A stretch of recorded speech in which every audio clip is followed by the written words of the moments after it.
নমস্কার বন্ধুরা, দেবলোক রহস্যকথায় আপনাদেরকে স্বাগতম। ফিরে এলাম আরও একটি নতুন স্টোরি নিয়ে। আশা করি ভিডিওটি আপনাদের ভালো লাগবে। আজকের ভিডিওটি হলো মহাদেব আসলে কে, কিভাবে আবির্ভূত হন তিনি, জানুন কি বলা আছে শিবপুরাণে। হিন্দু ধর্ম অনুসারে মহাদেব হলেন আদিদেব। এই বিশ্বব্রহ্মাণ্ডে সর্বত্রই তিনি বিরাজমান।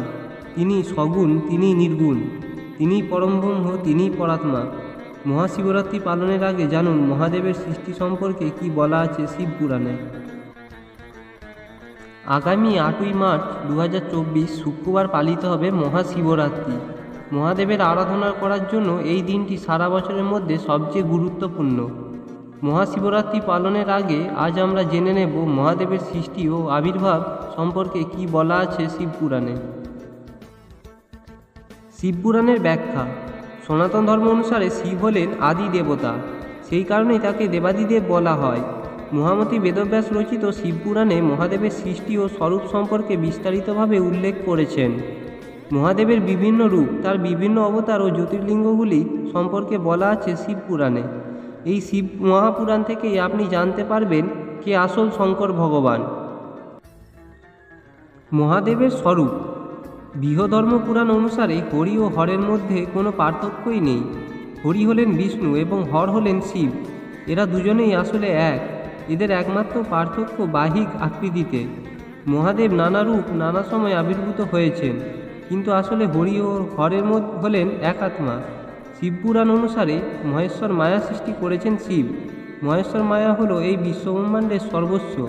মহাদেব হলেন সর্বজ্ঞ, তিনি হলেন পরমব্রহ্ম। এই প্রকৃতির সবটা নিয়েই বিরাজমান মহাদেব। তিনিই রক্ষাকর্তা, তিনিই পরম উপাস্য, তিনিই দেবতাদের আরাধ্য। শিবপুরাণে বলা আছে যে মহাদেব হলেন আত্মত্যাগের প্রতীক, সাধনা ও দয়ারও প্রতীক। তিনি এই জগতে সংসারের পিতা, তাই ঠিক বাবার মতো তাকে সহজেই তুষ্ট করা যায় এবং সহজেই তার আশীর্বাদ লাভ করা সম্ভব। শিবপুরাণ অনুসারে মহাদেব হলেন সর্বত্র বিরাজমান, সর্বজ্ঞানী ও সর্বশক্তিমান। মহাদেবের সৃষ্টি। শিবপুরাণ বলেছে যে মহাদেব আসলে স্বয়ম্ভূ, তাকে কেউ সৃষ্টি করেনি। তিনি নিজে নিজেই উদ্ভব হয়েছিলেন। এই বিশ্ব সংসারে যখন কিছুই ছিল না তখন থেকেই তিনি ছিলেন। আবার যখন সব কিছু ধ্বংস হয়ে যাবে তখনও তিনিই থেকে যাবেন। আরও একটি কাহিনী অনুসারে একবার ব্রহ্মা ও বিষ্ণুর মধ্যে কে শ্রেষ্ঠ তাই নিয়ে তর্ক বাঁধে।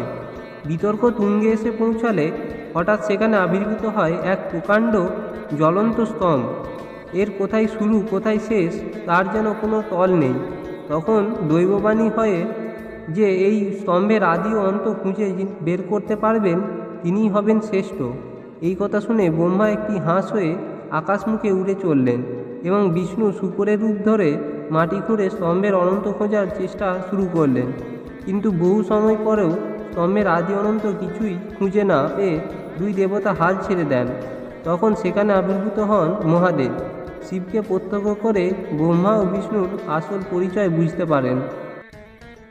ভিডিওটি শেষ পর্যন্ত দেখার জন্য ধন্যবাদ বন্ধুরা। ফিরে আসছি পরের ভিডিও নিয়ে। ভালো থাকবেন।